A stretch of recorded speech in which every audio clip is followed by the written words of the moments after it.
री इनकारनेशन यानी कि पुनर्जन्म, यह एक ऐसा सवाल था जिसने कि मेरी साइंस की परतों को हिला कर रख दिया। और मुझे पता है आपके दिमाग में कभी न कभी यह सवाल तो आया ही होगा कि क्या पुनर्जन्म होता है? इज री इनकारनेशन अ रियलिटी? तो चलिए चलते हैं इन कुछ मिनटों के रोमांचक सफर में, जहां हम जानेंगे इन 5 सवालों के जवाब। पहला, पुनर्जन्म क्या होता है? दूसरा, सभी धर्म इसके बारे में क्या कहते हैं? तीसरा, पुनर्जन्म की कोई एक सच्ची घटना। चौथा, साइंस पुनर्जन्म के बारे में क्या कहता है? और पांचवा, मेरा पुनर्जन्म को लेकर क्या व्यूज है। तो चलिए शुरुआत करते हैं पहले सवाल के साथ कि पुनर्जन्म होता क्या है। दरअसल पुनर्जन्म एक ऐसा कॉन्सेप्ट है जिसमें यह माना जाता है कि जब हम मरते हैं तो दरअसल हम मरते नहीं हैं, बल्कि हमारे शरीर में मौजूद एक फंडामेंटल एनर्जी, जिसे हम आत्मा या स्पिरिट भी कहते हैं, बाहर निकल जाती है और किसी शरीर में एंटर होकर फिर से जन्म लेती है। और यह हम सभी के साथ होता है, पर हम सभी को अपना पिछला जन्म याद नहीं रहता, पर कुछ लोगों को रहता है और उन्हीं लोगों के कारण जन्म हुआ पुनर्जन्म के कॉन्सेप्ट का। तो चलिए अब जानते हैं कि दुनिया के अलग अलग धर्म इसके बारे में अपनी क्या राय रखते हैं। तो शुरुआत करते हैं हिंदू धर्म से। दरअसल देखा जाए तो पुनर्जन्म के कॉन्सेप्ट की शुरुआत सबसे पहले हिंदू धर्म में ही देखने को मिलती है। हिंदुओं के सभी ग्रंथ वेदों में पुनर्जन्म के बारे में उल्लेख मिलता है। पर हम बात करते हैं हिंदुओं की सबसे पवित्र पुस्तक भगवत गीता के बारे में। इसमें कृष्ण अर्जुन से कहते हैं कि अर्जुन, तुम्हारे और मेरे पहले भी कई जन्म हो चुके हैं, बस फर्क इतना है कि मुझे उन सबके बारे में याद है पर तुम्हें नहीं। भगवत गीता में लिखा है कि हमारी चेतना अमर है, हम मर जाते हैं पर चेतना नहीं मरती, बस वह अपना स्थान बदलती है। शरीर नहीं, केवल एक आत्मा है। शरीर के भोग और अनुभव तो केवल मृत्यु तक है, अर्थात वास्तविक नहीं, केवल माया है।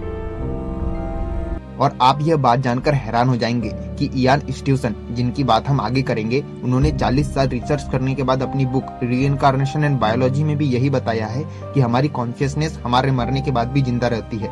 हजारों साल पहले लिखी गई बुक और अभी की गई रिसर्च की रिपोर्ट में इतनी सिमिलरिटीज होना सच में हैरान कर देने वाली बात है। तो ओवरऑल हम ये कह सकते हैं कि हिंदू धर्म रीबर्थ यानी कि पुनर्जन्म में विश्वास रखता है। चलिए अब जानते हैं कि क्रिश्चियनिटी इसके बारे में क्या कहती है। दरअसल क्रिश्चियनिटी रीइंकार्नेशन का अपोज करती है। क्रिश्चियंस का मानना है कि हमें मानव जीवन सिर्फ एक ही बार मिला है और जब हम मरते हैं तो इसके बाद समय आता है फैसले का कि यानी हमें स्वर्ग मिलेगा या नर्क। इससे यह बात तो साबित हो जाती है कि क्रिश्चियंस भी आत्मा में विश्वास रखते हैं। क्रिश्चियनिटी भी इस बात पर बिलीव करती है कि मौत अंत नहीं है, बल्कि जब हमारी बॉडी की जर्नी खत्म हो जाती है तो हमारी स्पिरिट की जर्नी शुरू हो जाती है। चलिए अब जानते हैं इस्लाम इसके बारे में क्या कहता है। रीइंकार्नेशन को लेकर क्रिश्चियनिटी और इस्लाम के व्यू सेम है। इस्लाम भी मानता है कि हमें इंसानी जिंदगी सिर्फ एक ही बार मिलती है, पर इस्लाम भी आत्मा के कॉन्सेप्ट को मानता है। इस्लाम के अनुसार जिस दिन कयामत होगी उस दिन सारे मुर्दे जाग जाएंगे और उन्हें उनके कर्म के अनुसार जन्नत और जहन्नुम में भेजा जाएगा। मतलब कि इस्लाम भी रीबर्थ के कॉन्सेप्ट को नहीं मानता। चलिए अब जानते हैं कि बुद्धिज्म इसके बारे में क्या कहता है। बुद्ध धर्म हिंदू धर्म की तरह आत्मा में तो विश्वास नहीं रखता, पर कॉन्शियसनेस यानी कि चेतना में रखता है। बुद्ध धर्म में रीबर्थ की बात कई जगह की गई है। बुद्धा इसमें कहते हैं कि मेरे पहले कई जन्म हो चुके हैं। जताका स्टोरीज में भी बुद्ध के अलग अलग जन्मों के बारे में बताया गया है। बुद्ध धर्म में दलाई लामा का चयन भी इसी तरह किया जाता है। जब कोई दलाई लामा मर जाते हैं तो वो अपने शिष्यों के सपने में आकर बताते हैं कि वह अपना अगला जन्म कहाँ लेंगे। दरअसल बुद्ध धर्म में तो अपने पुराने जन्म के बारे में याद करने की विधि भी बताई गई है। तो इस बात से यह साबित हो जाता है कि बुद्ध धर्म भी रीइंकार्नेशन में बिलीव करता है। तो इस प्रकार हम कह सकते हैं कि हिंदुइज्म, जैनिज्म, बुद्धिज्म और सिखिज्म ये ऐसे कुछ धर्म हैं जो कि रीइंकार्नेशन में बिलीव करते हैं। इस्लाम, क्रिश्चियनिटी और कुछ अन्य धर्म ऐसे धर्म हैं जो इनमें बिलीव नहीं करते। तो यहाँ रेशियो 50-50 का हो जाता है। पर सभी धर्मों में एक बात कॉमन है, जिसके अकॉर्डिंग मौत पूरी तरह से अंत नहीं है। चलिए अब चलते हैं हमारे तीसरे सवाल की तरफ, जिसमें हम किसी एक पुनर्जन्म की घटना के बारे में बात करेंगे। अगर आप गूगल में सर्च करेंगे तो आपको हजारों आर्टिकल्स मिल जाएंगे, लेकिन आज मैं आपको एक ऐसा केस सुनाऊंगा जिससे कि आपको पुनर्जन्म के कॉन्सेप्ट को समझने में मदद मिलेगी। पूर्णिमा एक नायके नाम की लड़की, जिसका जन्म श्रीलंका में हुआ था, उसे जन्म से ही चेस्ट के नीचे बर्थ मार्क्स थे। वह बचपन से ही अपने पिछले जन्म के बारे में बात करने लगी थी। एक बार पूर्णिमा स्कूल ट्रिप में अपने गांव से 145 किलोमीटर दूर एक मंदिर में गई, जहां से आने के बाद बार बार वह यह कहने लगी कि वह उस मंदिर को जानती है और उसी के पास उसका घर है। पूर्णिमा बार बार यह कह रही थी कि वह पिछले जन्म में एक आदमी थी जो कि अगरबत्ती बनाता था और उसकी मौत एक्सीडेंट में हो गई थी। पूर्णिमा अपनी बात इतनी दृढ़ता से कह रही थी कि उसके पिता ने उस गांव में जाकर अगरबत्ती बनाने वालों से पूछताछ की। उन्होंने पूर्णिमा के फादर को एक आदमी के बारे में बताया जिसका नाम था जिंदास। जिंदास की मौत भी साइकिल चलाते हुए एक बस के टकराने से हो गई थी। फिर पूर्णिमा को उस गांव में ले जाया गया, जहां उसे जिंदास की फैमिली से मिलाया गया। जहां उसने जिंदास की वाइफ डॉटर को पहचान लिया और यहाँ तक भी बता दिया कि जिंदास किस स्कूल में पढ़ा था। पूर्णिमा के फादर इस बात से हैरान थे कि न तो वह और उनकी फैमिली कभी इस गांव में आए थे और न ही वह यहाँ किसी को जानते थे।